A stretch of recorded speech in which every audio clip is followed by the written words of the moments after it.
Let's giddy up, my friends. The fantasy hockey season is red hot, and you're tapped into the hottest show in the game. It's the Locked On Fantasy Hockey Podcast. We're taking a look at the top news from across the NHL, including what is going on with Aaron Ekblad and these Panthers. Let's tap in and let's get this paper. You're Locked On Fantasy Hockey, your daily podcast on fantasy hockey. Part of the Locked On Podcast Network, your team every day.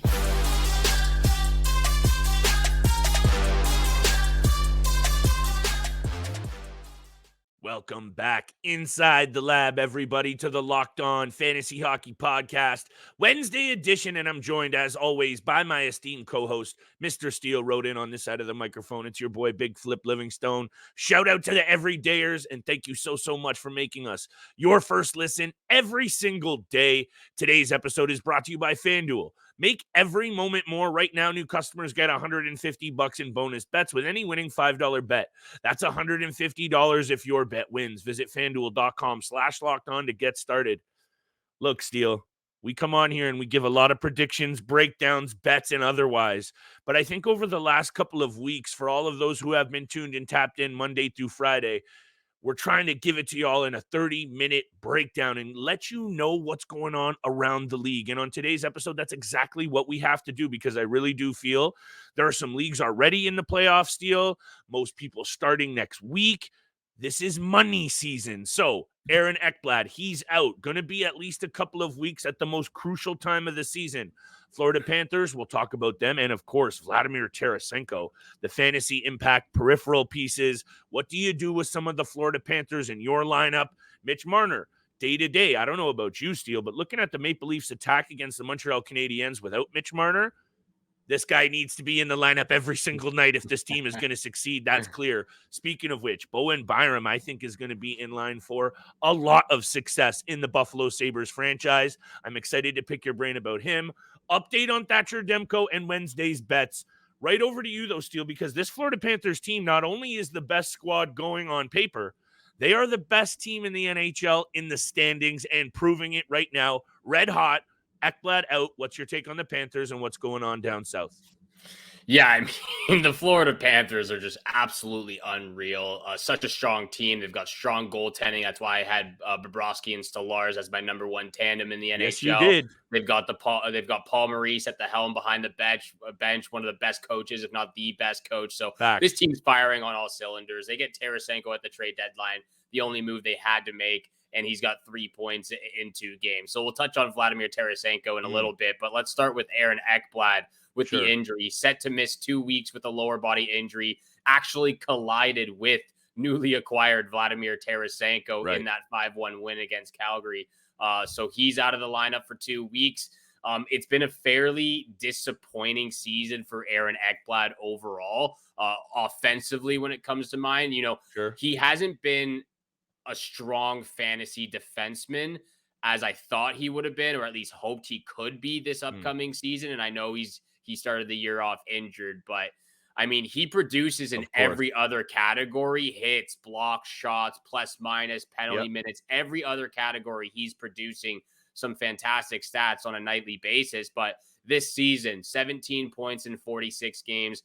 Last season, 38 points in 71 games, a career high 57 3 years ago. So I've been fairly disappointed with his offensive output the last 2 years. You know how high I was on him when we first started this podcast. Sure. I thought he was going to be an absolute banger, top fantasy defenseman in the league. That hasn't been the case for him, A, because of injuries, but B, just isn't producing as a number one overall draft defenseman or prior number one draft defenseman should be doing, especially, which is crazy to me, with all the talent that he's surrounded by and, the heavy minutes that he plays on a nightly basis. The fact that he's been a career 30 to 40 point player every single season is pretty mind boggling to me. I'm fairly surprised by that. And going into next season for Aaron Ekblad, I'm not sure how high I'll put him on the fantasy draft board because of the low numbers offensively.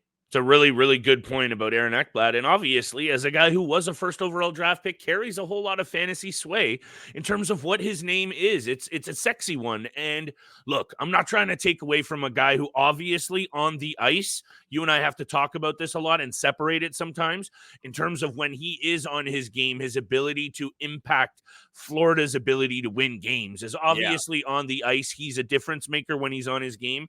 He just hasn't lived up to the hype. And that's just it right there for me when I talk about Aaron Ekblad. If it's the number one takeaway, it's maybe it's not his fault he was drafted first overall. And maybe he looking now at what he's done over his career, 346 points in 672 career games, which is nothing to shake a stick at. But when you look at that, maybe you just look and go, maybe he should have been drafted 6th or 7th overall. And our expectations would have been a little bit different. And by now, we probably would have expected him to fade into this realm of 30 to 40 points a year when really, I think, when you look at his numbers in junior, definitely thought he had some more offensive output. However, him being out for the Florida Panthers is significant because I know he eats over 20 minutes of ice time per night. And let me just bring that up. It's 21 and change. Yeah. So there's something right there. I think they're more than good enough, Steele, to be okay down the stretch with him. However, we know that one of the reasons they fell short against Las Vegas or Vegas, they were so banged up. And that's a part of winning a Stanley Cup, most definitely, is what Warriors are going to show up. But just got to throw it out there that maybe him being injured right now is actually a blessing in disguise for Florida, giving him a little bit of, when I say this, a little bit of time ahead of the playoffs to rest and get right. However, Vladimir Tarasenko is already right. And I just want to throw this out there because in his opening game with the Panthers, I just want to bring up his stat line. It was quite impressive. Sorry, his second game. 13 minutes, and he did all of this in 13 minutes. 2 goals, an assist, a +3 rating, 3 shots on net, and 2 hits. I don't know if he's going to be able to fill out the categories like that every single night, Steele, but he's playing on the second power play unit immediately, and I think this is going to bring value into the life of those like Sam Bennett and Anton Lundell on that second unit because now they've got a real veteran sniper who also looks, Steele, quite happy to be where he is in Florida and a little bit of a turnaround from how things were in Canada, Ontario. I mean, he might be able to put up these type of production on a nightly basis because of how happy he is in Florida now. I mean, he just looked like he gained 10 skill points in the first game and then another 10 points skill points in the second game when he buried 2 goals and had a 3-point night. I mean, he's got to be super excited. He's going back to the Stanley Cup playoffs. After being with the Ottawa Senators this entire season, looking like it was going to be an absolute dog show out there. And not a good one for that matter. No. So very happy for Vladimir Tarasenko. He gets on the board early. That's got to be one of the most biggest things for a player going to a new team is how quickly can you make a difference? How quickly can you get on the score sheet? He gets on the score sheet in the second game, has a 3-point night. And again, he only played just over 13 minutes in that game against the Calgary Flames. So I expect his average ice time to go up at least to 15 and a half, 16 minutes, if not more than that. But I agree with you. Being on that second power play unit with Anton Lundell and Sam Bennett, 2 guys who, had a little, not the guys that you expect to really go out there and put up some crazy numbers, but with a nice offensive piece like Tarasenko. Exactly. So I agree wholeheartedly with that point about them getting going on that second power play unit. And hopefully that transfers on to 5-on-5 play for that third line or for those other guys in the bottom 6. So Vladimir Tarasenko has been really good so far in the 2 games. Just to finish up, I want to go back to Aaron Ekblad about some of our points from, what we expect from him next year. I do, a caveat, I guess you could say. He is still in his prime. He's 28 years old. He's in his prime right now. And so I don't want to, as much as I'm saying that the offensive struggles have been there, he's in his prime. Who knows what he's going to be capable of doing next year? But again, you and I both, we take injuries into consideration with almost every single player out there. He's been a guy who's been injured frequently over the last 5 years or throughout his entire career, actually. So that's something to keep in mind. But Aaron Ekblad, just want to wrap up with that. Does it dictate where we immediately draft players? No. Will it always factor into our decision-making? I think when it comes to players like Aaron Ekblad, who have a long track record of major injuries, it has to. So there's injury point number one. And in terms of Ekblad's future, he is still very much fantasy relevant. In deeper formats, he's a keeper in a lot of deeper leagues still, just because when he is in the lineup, his ability to fill out the peripherals and the offense might fall short. But like you said, he's a bit of a beauty when it comes to just getting it done when he is in there. It's just his inability to stay in the lineup. We've talked all about it. We've covered it. Mitch Marner not in the lineup. We got to talk about Mitchie because I'm going to talk about how they looked on Saturday, Steele, and he better come back in a hurry because also that's offensive fantasy production that's hard to replace. Check out Monday's waiver wire episode for some options. Bowen Byram's future, a Demko update, and bets. Today's episode is brought to you by a couple of friends. Number one, it's brought to you by Sleeper. It's almost the halfway point in the NHL season. Actually, it's past. And regardless of where you are in the standings, you need to be checking out Daily Fantasy Hockey on Sleeper, the official daily fantasy app of the Locked On NHL Network. Sleeper is our number one choice for daily fantasy sports, especially daily fantasy hockey, because with Sleeper, you can win 100 times your cash in daily fantasy hockey contests. To win 100 times your bet on Sleeper, just correctly predict the outcome of 8 player stats, more or less than their projections. So make sure you're out there checking out the app. Use promo code LOCKEDONNHL and you get $100 match on your first deposit. Terms and conditions apply. That's code LOCKEDONNHL. See Sleeper's terms of use for details and locational availability. Today's episode is also brought to you by eBay Motors. Passion, drive, and patience. What brings home the winning trophy is also what keeps your ride or die alive. eBay Motors has everything you need to maintain your vehicle and level it up to peak performance, from superchargers, roof racks, exhaust kits, LED headlights, and more. Whether you're into speed, power, or style, eBay Motors has you covered, because with eBay Motors, you're burning rubber, not cash, baby. And with all the parts that you need at the prices you want, it's easy to turn your car into the MVP and bring home that win. Keep your ride or die alive at ebaymotors.com. Eligible items only. Exclusions apply. eBay, guaranteed fit, only available to U.S. customers. And thank you so much for making the Locked On Fantasy Hockey Podcast your first listen every single day. Go over to the YouTube channel of Locked On Sports Today, the first ever national sports 24/7 streaming channel. You can also find it now on Amazon Fire TV. Go hit that up as well. They are here for you 24/7, covering the top sports stories, anything you could think of every single day, with local experts of Locked On, plus the national shows covering every single league. So make sure you go check it out on Amazon Fire TV and subscribe to the Locked On Sports Today's YouTube channel. Thank you so much for tuning in for today's episode with Flip and I. Make sure you subscribe to our channel, hit the follow button, leave a 5-star review. We appreciate all that love and support you show us Monday through Friday. We've got Bowen Byram to talk about. We got Thatcher Demko to talk about. But let's get over to Mitch Marner from the Toronto Maple Leafs. Yeah, our quickly. boys over there. I'll set it up for you right now. Injured himself against the Boston Bruins last week. Sir. Looked like he toe picked and landed awkwardly when he came for that wraparound, and wasn't able to get a shot on net. But yeah, it looked like he just toe picked himself, landed awkwardly on his right leg or his right knee or whatever it was. I know it says day to day as of right now, but from what I've heard on TV and from Twitter, I think he's out at least a week, maybe 2, if the Leafs are trying to rest him a bit more for the postseason. Yeah. But, that's just my take on it. It just, it's a self-injury. It's an awkward fall, and hopefully it's nothing too serious. Most definitely. And look, there's something to be said about injuries at this time of year. And I mentioned one of the positive angles to it in a player like Ekblad, who over the course of his career has proven that, number one, because he eats so many minutes, he can be gassed at the end of the season. Yeah, he is in his prime, but it happens. And number two, key injuries at times, let him get it out of the way now. I know that's a bit of an intangible, but with Mitch, if this isn't one of those things where he's not able to play many games headed into the postseason and he doesn't really have his feet under him, this could actually end up being more detrimental to the Leafs than we think, Steele. So let's just leave it as it is for now. We'll take it at a game-to-game, week-to-week basis. But for fantasy GMs out there who most likely, this is going to be a very tough hurdle to climb, or to obstacle to hurdle, because Mitch has got 76 points in 62 games. And we know what he means for the Maple Leafs. And down the stretch here, and I was looking at the Toronto Maple Leafs schedule, they play the New Jersey Devils twice. the Canadiens, the Washington Capitals twice, the Penguins, and then they round it out with 2 tough ones against Tampa and Florida. But aside from I'm seeing the Philadelphia Flyers and Edmonton Oilers here, Steele, I'm looking at a whole bunch of very winnable games for the Toronto Maple Leafs.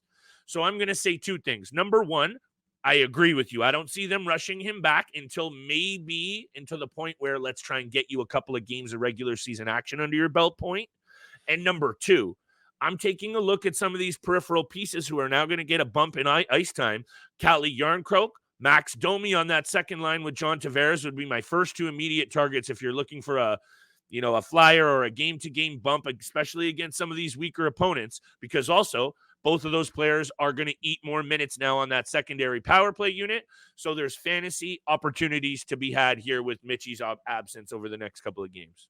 Yeah, and I think especially for a guy like Max Domi, he was showing us over the last 3 weeks that he has it in him to put up some offensive production, use his speed, use a quick little wrist shot where he just flicks the puck over glove side, which he's done a few times now. Yes. So I think Max Domi, Calle Jarnkrok as well would be 2 great ones to fill in that roster spot if you've got Mitch Marner on your IR right now and you need someone in your forward group.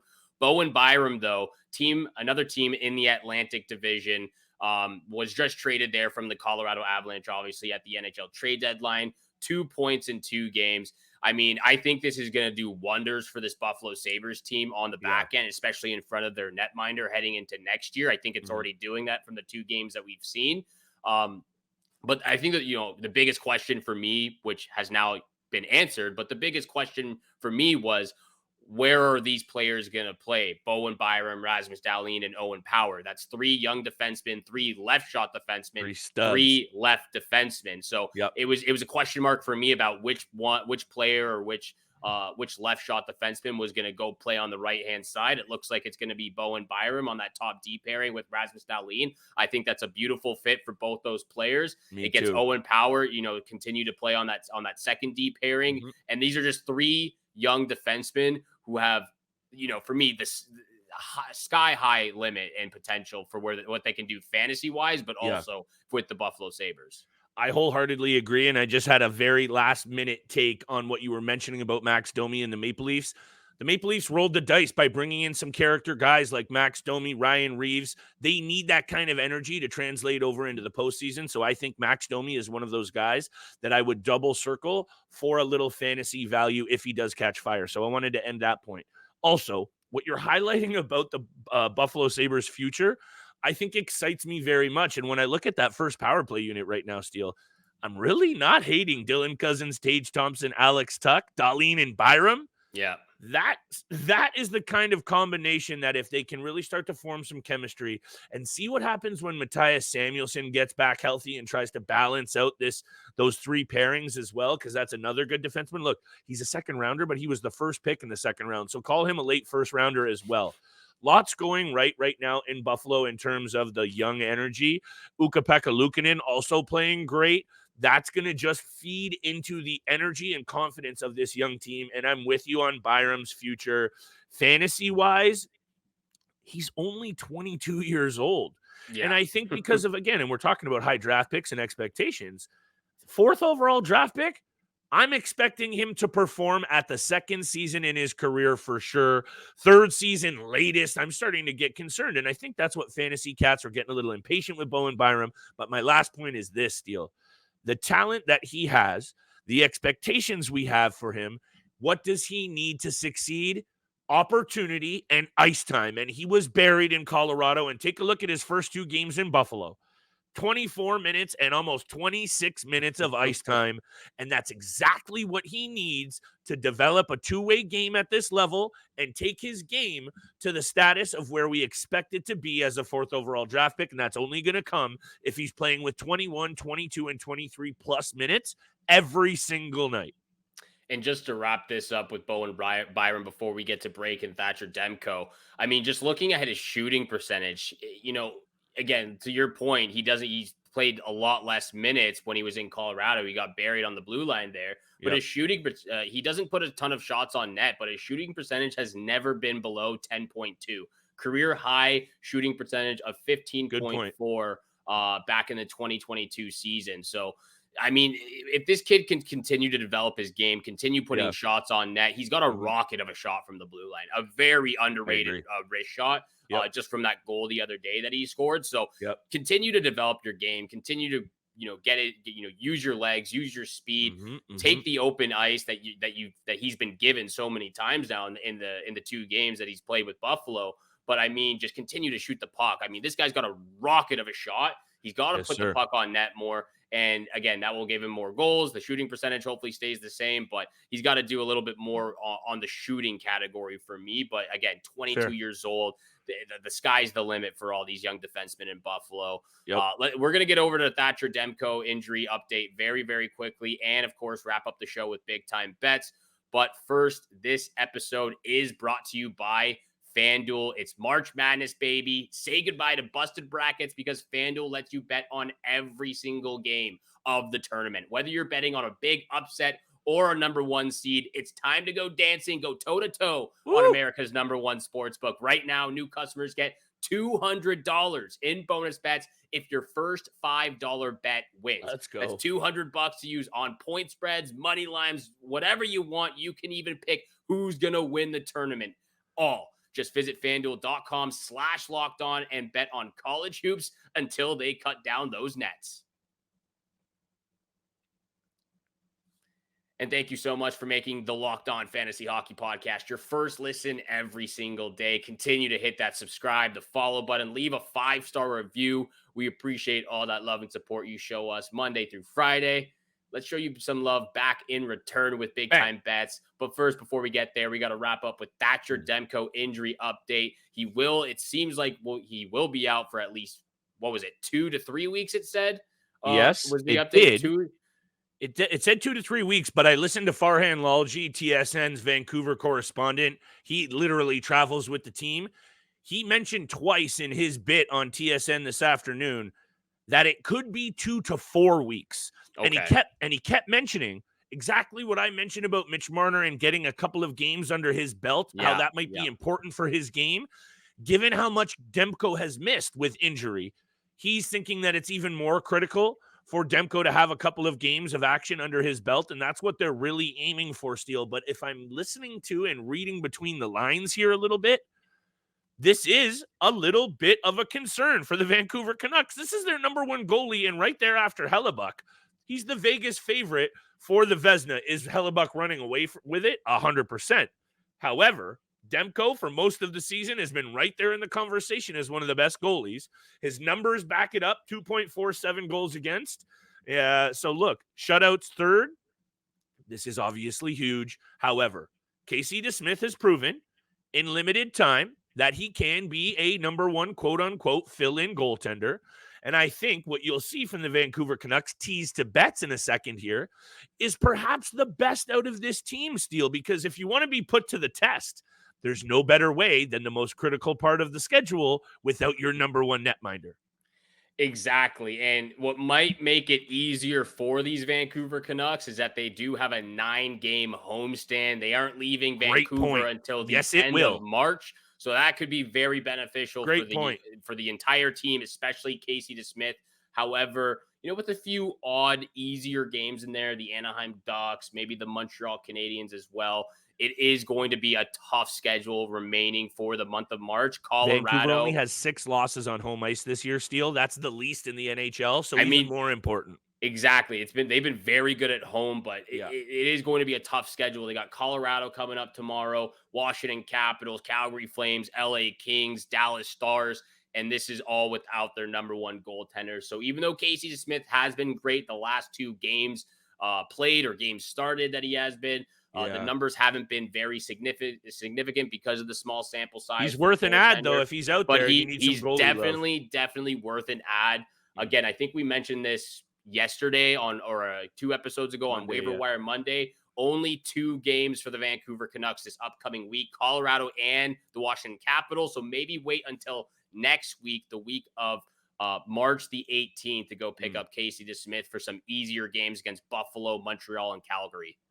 I might actually just go out there, add him, and stash him, knowing that he is going to get the run out. But I'm with you on maybe waiting till you deploy him because that's a little bit of a tough stretch. And I just want to see what happens actually in the game tonight with Vancouver and Colorado. It's one of the picks that I'm going to talk about. I alluded to what I think this is going to mean for the Canucks in terms of perhaps really seeing what they can do and come together and prove that it hasn't just been, you're not just a one-trick pony. This is a team that is now with Elias Lindholm in tow. You know, they added Philip Ronek over the offseason. They obviously brought in Zadorov. They inked Pettersson. Mm-hmm. They are built to go on a run now. I know I'm missing another piece they brought in, but that's okay. Right now, I got to talk about bets if you're ready because Let's your boy's do it. been cooking, Steele. Your boy's been cooking, and I'm feeling it. Same game parlay Monday night. Don't know if you caught that. Trocheck with the empty netter saved our bacon and hit the parlay, but that's all that matters because now we're back in business. Wednesday, 4-game betting board. And Steele, if you're cool with it, I'm just going to rattle off all 4 because I'm good to go, and I'm going to start right where I was alluding to, Colorado into Vancouver. And when I spoke about this and I spoke about teams coming together, that's exactly what I think this is going to happen in terms of a defensive performance from Vancouver. They know they're going to need to bring it with Casey DeSmith in the cage, and they don't want to lose any kind of ground in the division. So I'm going to go Colorado, Vancouver, under the number. And when you've looked at how good both of these teams have been lately, Steele, a lot of their games have gone under the number. So that's where I'm going with my first pick. Is Vancouver, Colorado under 6.5. I know that might on paper look like flip. What are you doing? Because both of these teams clearly can bring it offensively. I'm going to go with it. Just ride with me on this one. It's going to have playoff implications and playoff-like atmosphere from the jump. My second pick, Winnipeg Jets on the money line at home against Nashville. I'll keep this one quick. The Nashville Predators have been red hot. But going up against Winnipeg, especially in Winnipeg, only 1 win in their last 7 trips to the peg. Winnipeg is playing very, very good hockey right now. They've also taken 2 of the last 3 against Nashville. Going with Jets on the money line and my lock of the night. How can you not take the Connor McDavid show at home against the Washington Capitals? In his career, Connor McDavid has 22 points in 12 games against the Capitals, and I think he's set to go off. The Edmonton Oilers are cooking once again. No disrespect to Washington, but this is a tough spot on their western swing. Edmonton also I would lean to in a big way, giving McDavid over 1.5 points. Lock of the night. I'm feeling all 3. I'm going to hammer all 3. I mean, I like all 3 of those picks. I know you're wary of the under. That's okay. I've got some variations to go off of here. Did you have the under in the Oilers Capitals game or? No, I would probably lean to the over there as well, but I had the under in the Colorado Vancouver, but I'm just liking Edmonton there too. First pick of the night. Again, variations, but coming from the same games. First pick, taking the Avalanche on the money line against the Vancouver Canucks, -110. The Avalanche have won the last 3 contests against the Vancouver Canucks, I believe. You know, Vancouver's won their last 4 games. Avalanche have won their last 3 games. Both Colorado's won 3 straight with Vancouver. You're correct. The last meeting, by the way, for my under sake on February 20th, 3-1 Colorado. Yeah, so I don't hate the under. I actually like it a lot, so I might parlay this in the money line. I think it's going to be a close game, but just because Casey DeSmith is in the net, I'm going with the Colorado Avalanche at -110. Fair. Second pick, I'm actually going with the Oilers Capitals under 6.5 in this matchup at -128. I don't hate it. 7 out of the last 8 games, not between these 2 teams, but just the Oilers' last 8 games, 7 times the under has hit. The Washington Capitals, for that matter, the last 4 games, the under has hit in their schedule. So some unders going for both these teams right now. I'm going to take the under 6.5 at -128 for my second pick. Final pick of the night. I'm taking the Predators on the puck line at +1.5 at -188 against the Winnipeg Jets. Look, the last 10 games for the Nashville Predators, they're 8-0-2. So they've either won the game or they've gone at least into overtime. I'm taking the Predators on the puck line at +1.5. It's more of a gut feeling, but they're playing some really good hockey. UC Saros has been absolutely fantastic in that time as well. Philip Forsberg, Gustav Nyquist, Ryan O'Reilly, all of their young guys are just, everything's meshing, everything's gelling right now. The Winnipeg Jets still might win, but I'm hoping it's at least in overtime. I like it. My lock of the night, though, I'm taking the Avalanche on the money line for my lock of the night. We are going a little bit against each other tonight, Steele. I don't know how much I love Small that. variation. That's okay. I like the variations. I hope you guys have been feeling the picks. We're going to keep coming with the picks all week long. More breakdowns, more playoff previews. We will be breaking down every single playoff matchup once we find those out in a few weeks. We'll be keeping you up to date on all the waiver wire ads you need. Hey, we got you covered no matter what you are looking to do. Steele, take us away, my friend. I'm hyped for the rest of the week. Hyped for the rest of the week and for tomorrow's episode. Thank you so much for making Locked On Fantasy Hockey Podcast your first listen every single day. Once again, go check out Locked On Sports Today, the first ever national sports 24/7 streaming channel. Subscribe to their YouTube channel. Also, you can find them now on Amazon Fire TV. They are here for you 24/7, covering the top sports stories of the day with local experts of Locked On, plus the national shows covering every single league. So thank you so much again for tuning in for today's episode with Flip and I. Have a great day out there. Good luck with all your bets tonight, and we shall see you back here again tomorrow. Peace.